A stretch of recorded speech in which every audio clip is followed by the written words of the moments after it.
Today, my guest is rock star, rap artist, writer, producer, actor, and theatrical gem, Mat Fraser. Now, some of you may know him from his recurring role on American Horror Story, other from his musical career or the theatrical. Welcome, Matt. Thank you so much for taking the time to be here with me today. I really appreciate it. Thank you, Christopher. It's a pleasure to be here. Thanks for having me. Now, we were chatting briefly there. You just came out of hip surgery, is that right? That's right. Well, one of the funny way to start off the show, ultra medical.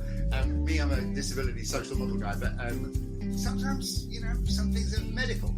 And I'll say why impact. Well, anyway, look, what I want you to see is obviously not what I don't want you to see. We have to be real careful about that. But hopefully, you might be able to see my scar. Oh, yes, yeah.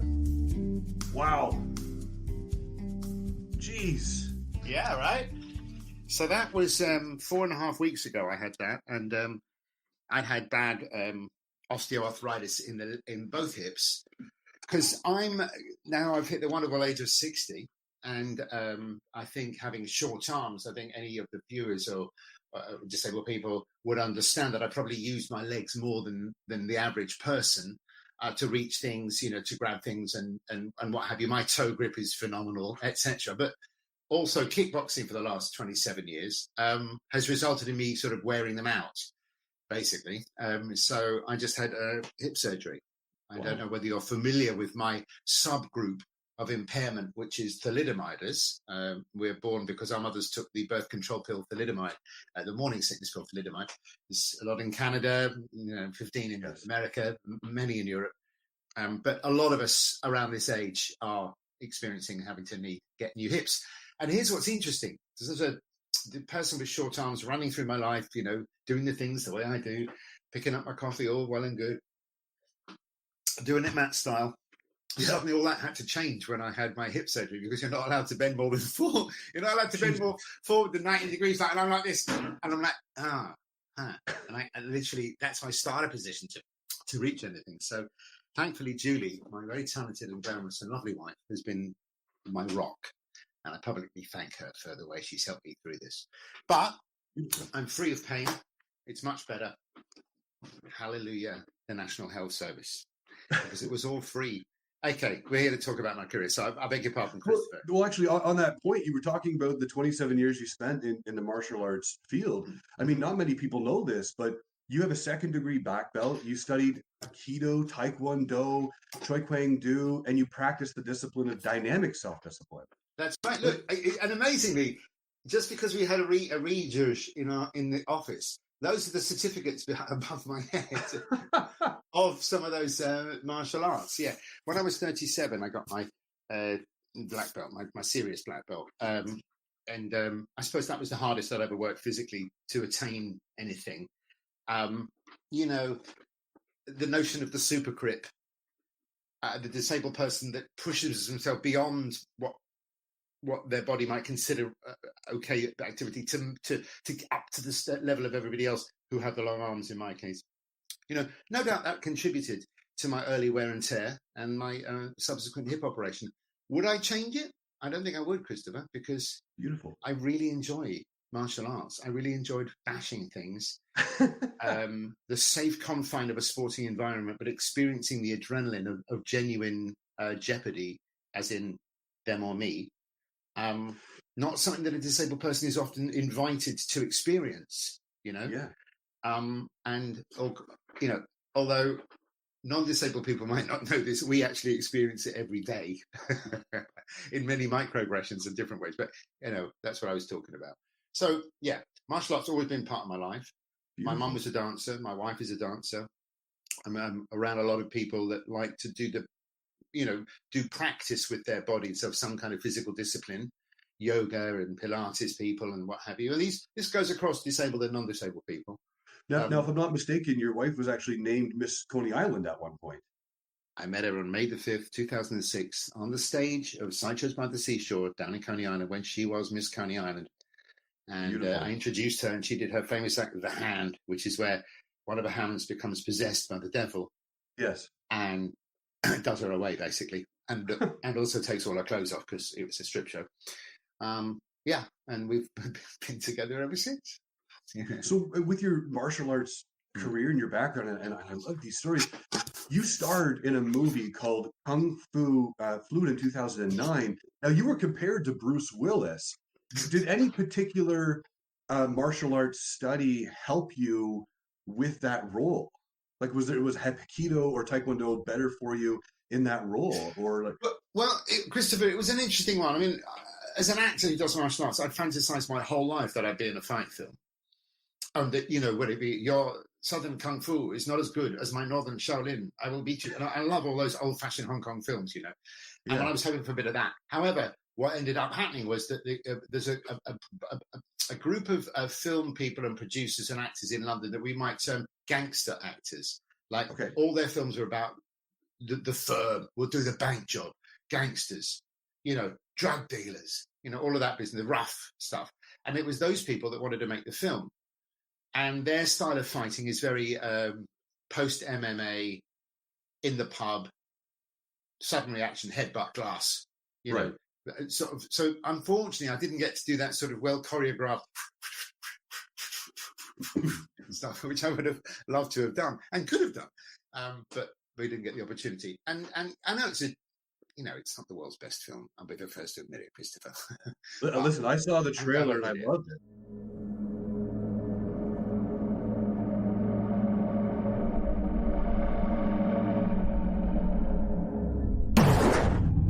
That's my daughter. What's she doing here? They've gone, little girl! Oh, get her back! Oh, get her back!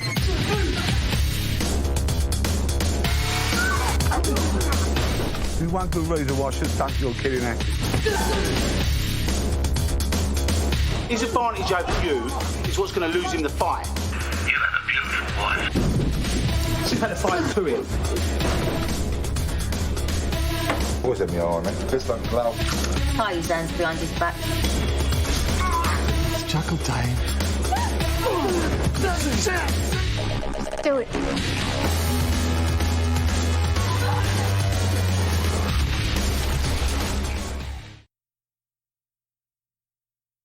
The trailer's good because they got a special trailer guy in to make the trailer.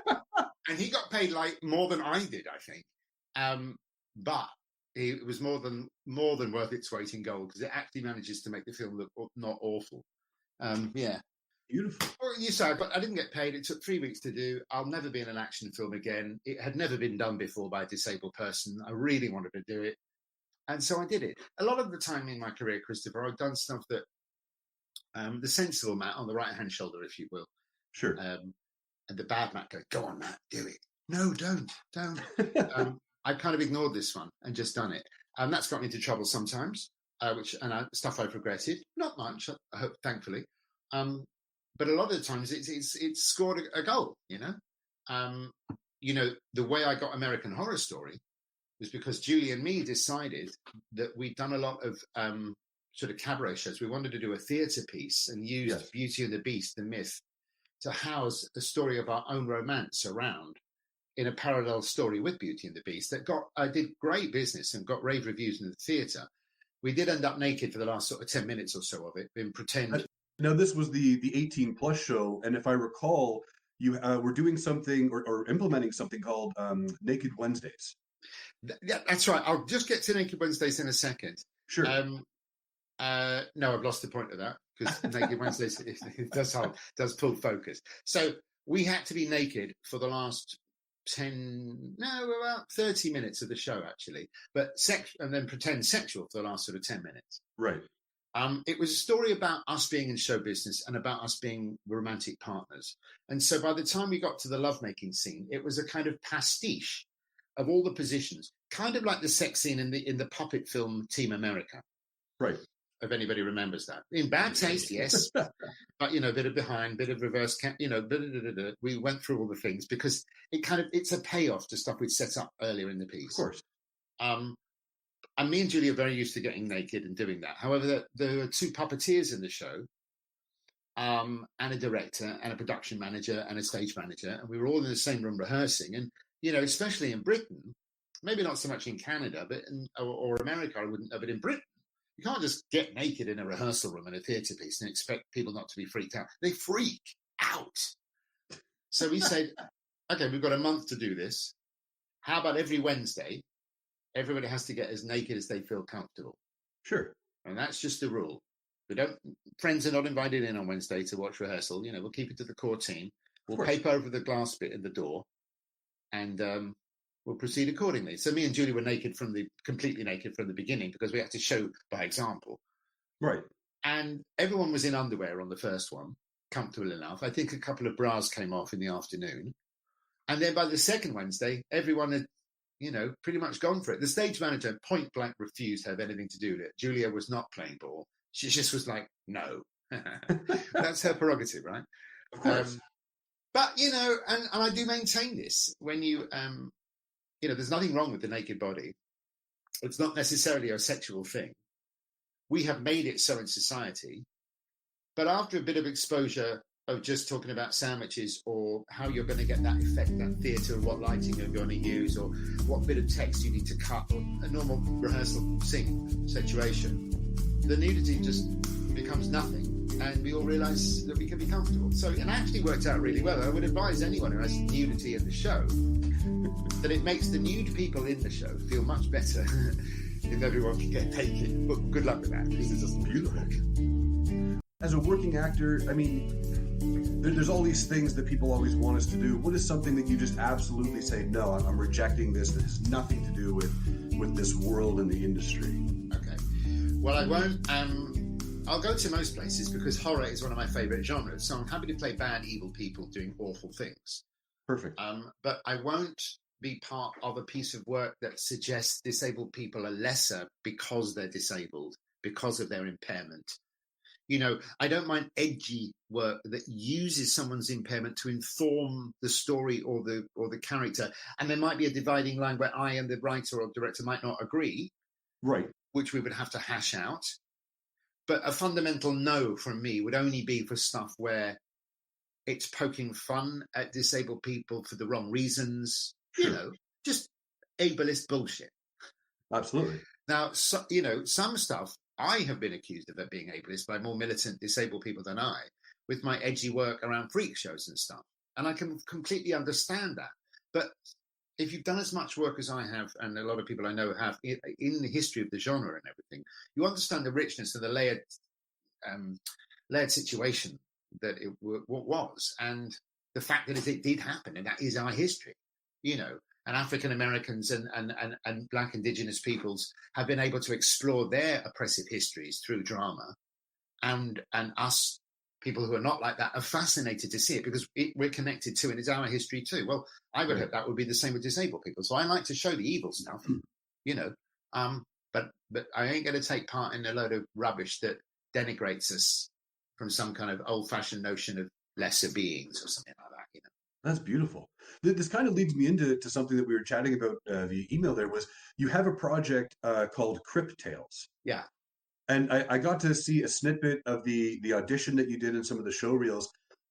Tell me more about Crypt Tales, because I'm just so fascinated by how you came to this and how the inception was. Christopher, you could have knocked me down with a feather. I was just approached out of the blue by a BBC producer, a lovely woman called Debbie Christie, not a disabled person, but she had produced a series of monologues by women writers called Snatches, where a well-known female actor did a 10-minute monologue, and it was about women's issues and stuff, women's point of view aspect. And it went down a storm. It got nominated for a BAFTA, which are the British Oscars, and did really well. Before that, there'd been one called Queers, which was a series of gay men's monologues from a pub spanning over 100 years in the same pub, which was a very lovely aspect to it. So she wanted to do a disability one, and she looked around and decided that it was me that she wanted to curate. Well, I am pretty old now, and I've been doing this for about 30 years.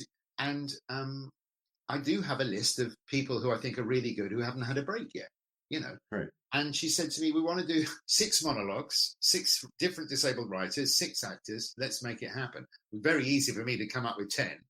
We honed it. We interviewed people. We identified directors. And, of course, there's a dearth of disabled people in the television industry. I guess the one group that's the most of, and there are hardly any of them, is actors. baby, you want to try and find disabled directors. It's like 6 who are working in television, I mean, not who want to work in television. That's very different. Anyway, amazingly, the whole thing was greenlit. We made it.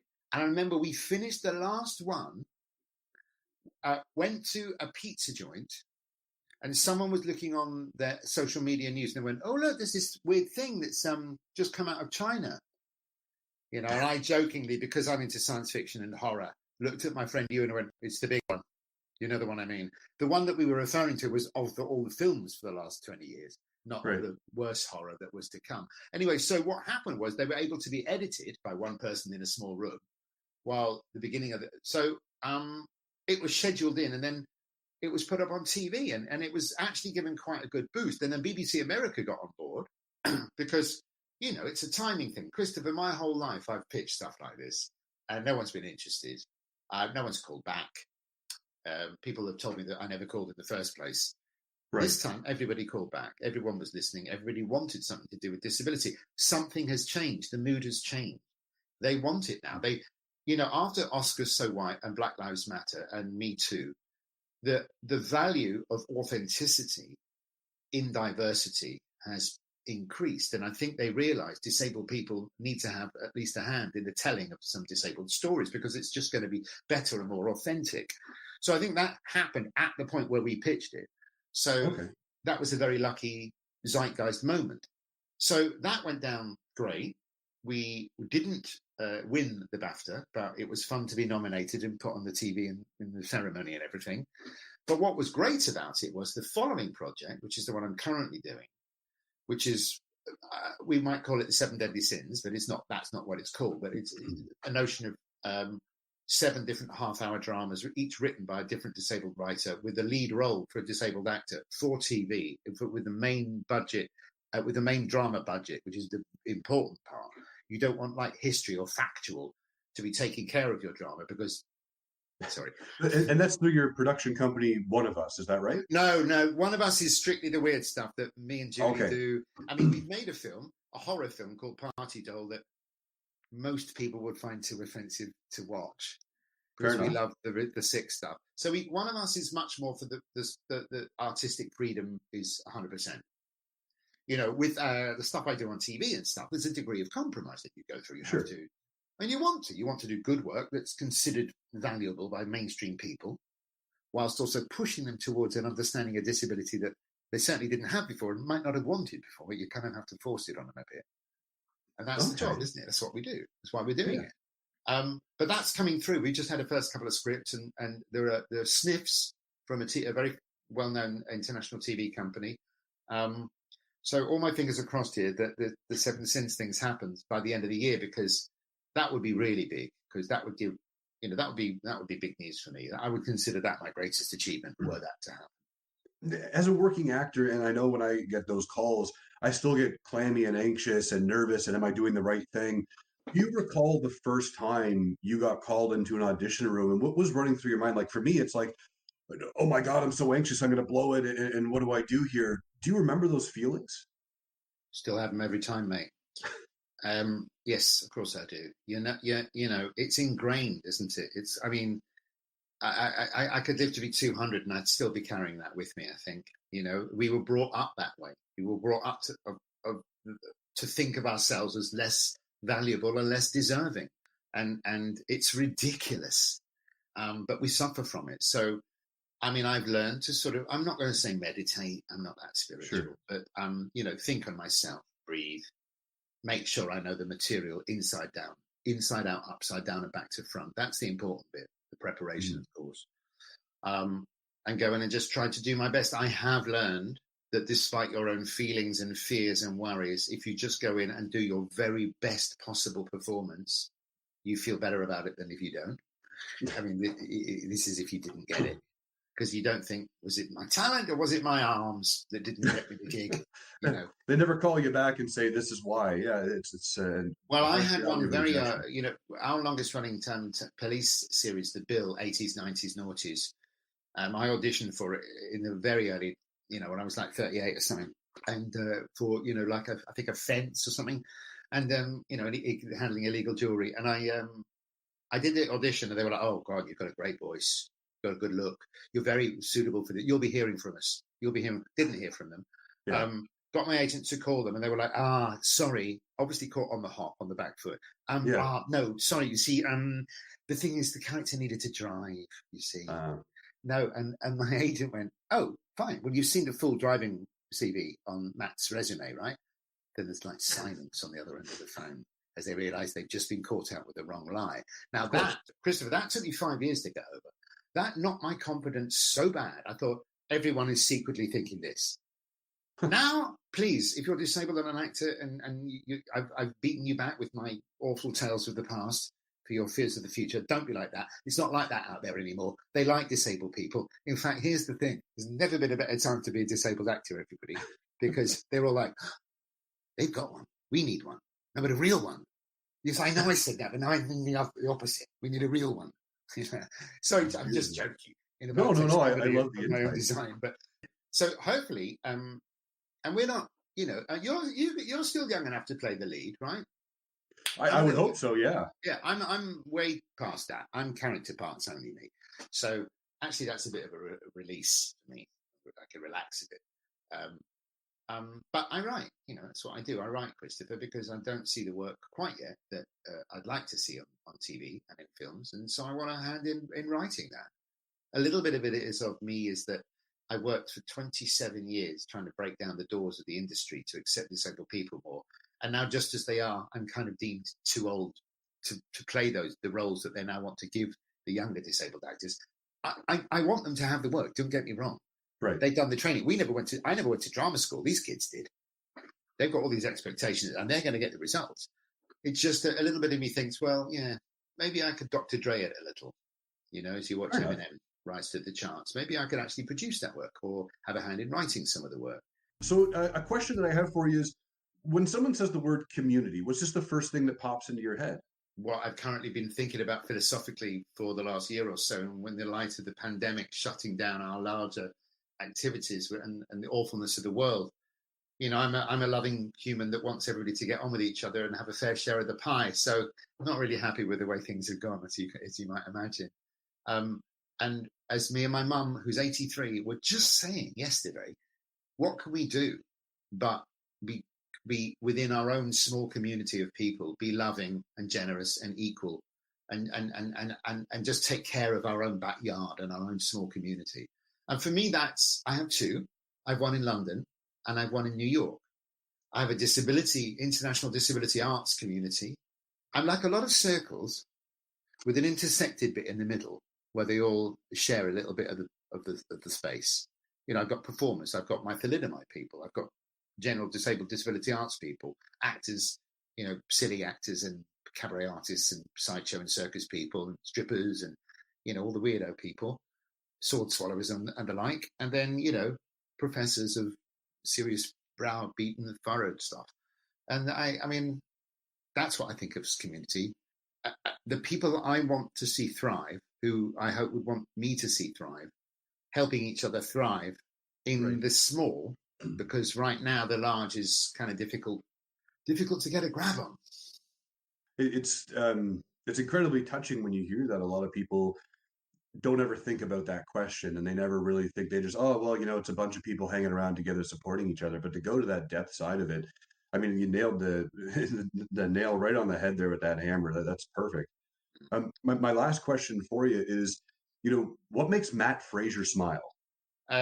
Well, my wife is addicted to TikTok. I'm the grumpy old man. No! But we've agreed that at the end of every day, she shows me her 5 best ones, right? And they inevitably involve an animal of some sort being super cute. So that usually makes me smile.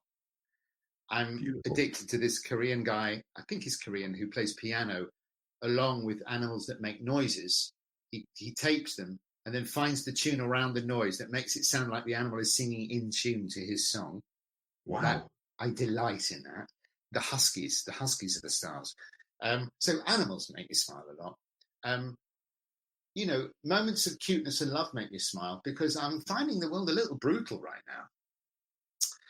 now. But, I still laugh at bad taste humor as well and smutty jokes and if someone says the word fart by mistake in a news conference, I think I'll laugh for about 10 minutes, you know? Yeah, you and me both. You know, it's a fine line between offensive and hilarious. I'll be the first one to admit that, you know. Schitt's Creek made me smile pretty much from episode 1 to the last one of series 6. Lots of things made me smile. But then the awfulness of Walter White with his,